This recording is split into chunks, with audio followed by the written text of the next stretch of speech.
சாப்பிட ஏதாவது தாயே. இது வாராகியோட சோதனையா கூட இருக்கலாம்.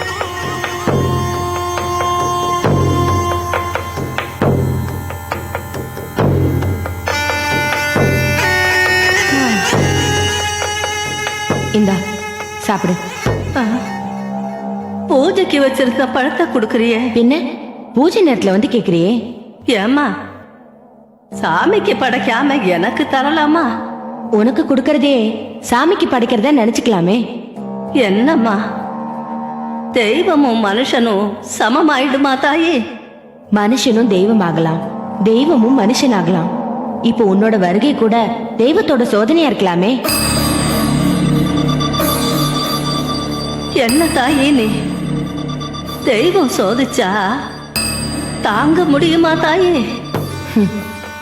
சோதிக்கிற தெய்வத்து மேலே பாரத்தை போட்டுட்டா சோதனையில ஒரு சுகம் இருக்கே.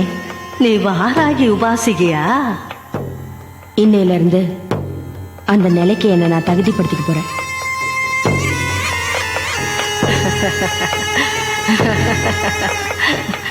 தாயே, வாராகிய பத்தி உனக்கு தெரியுமா?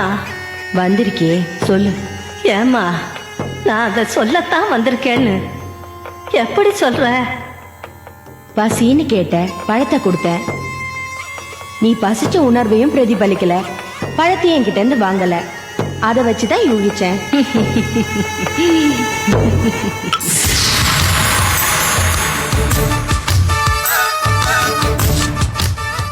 யூகம், பிரத்யக்ஷம், அனுபவம்னு 3 கட்டம் இருக்கு.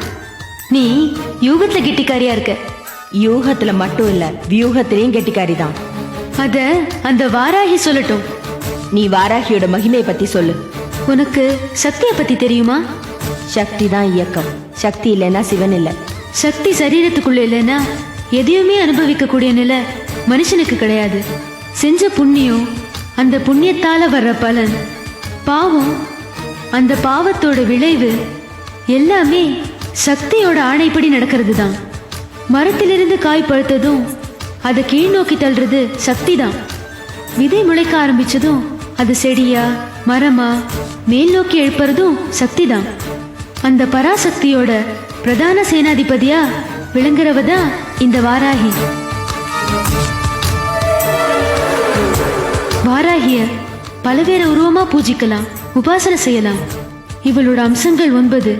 வாராகி தேவி, அஸ்வரூபா தேவி, தண்டினி தேவி, பஞ்சமி தேவி, சொப்பன வாராகி, வார்த்தாளி தேவி, மதுவாராகி தேவி, மந்திரினி தேவி, பக்த வாராகி தேவி.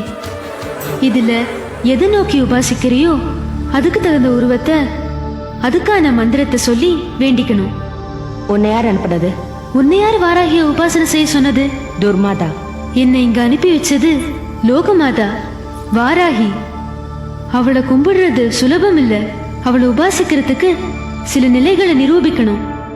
திடசித்தம், அதாவது விடாப்பிடியான மனம், துணிச்சல், எல்லாம் அவளேங்கிற தைரியம், பூரண நம்பிக்கை, எது நடந்தாலும் அவளாலங்கிற அர்ப்பணிப்பு, இதையெல்லாம் அவ சோதிப்பா.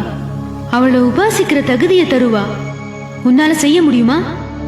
கண்டிப்பா செய்வேன். மூல மந்திரத்தை சொல்றேன். அதை நீ சொல்லி வழிபடுறப்ப வெளியிலிருந்து உள்ள வரவன அனுமதிக்கணும், உள்ள இருந்து வெளியே போறவன போக விடாம தடுக்கணும். என்ன சிரிக்கிற? புரிஞ்சுது, சிரிக்கிறேன். மூச்சு அடக்கி பிராணாயாமம் செஞ்சுட்டு மனசால மந்திரம் சொல்லணும். அதுவும் காத்து இல்லாத இடத்துல சொல்லணும். காத்து மூலமாதான் ஒலி வடிவத்துல மந்திரங்கள் உலவுது. பகவான் கிருஷ்ணர் அர்ஜுனனுக்கு தனியா சொன்ன பகவத்கீதை கூட தேர்கொடியில இருந்த வாயுபுத்திரன் அனுமான் மூலமாத்தான் உலகத்துக்கு தெரிஞ்சுது. பாதாள பூஜையா செய், பூமிக்குள்ள இருந்து செய். அதுதான் முதல் கட்ட உபாசனை. இடையில ஏற்படுற தடைய விளக்க நீ உதவுவியா? கேட்டுட்டு கண்டிப்பா செய்யறேன். வலிய வந்து உதவிடையே, நீ யாரோட அம்சம்? பக்தர்கள்னு வந்துட்டா பாரபட்சம் இல்லாம அருணும் இந்த வாரா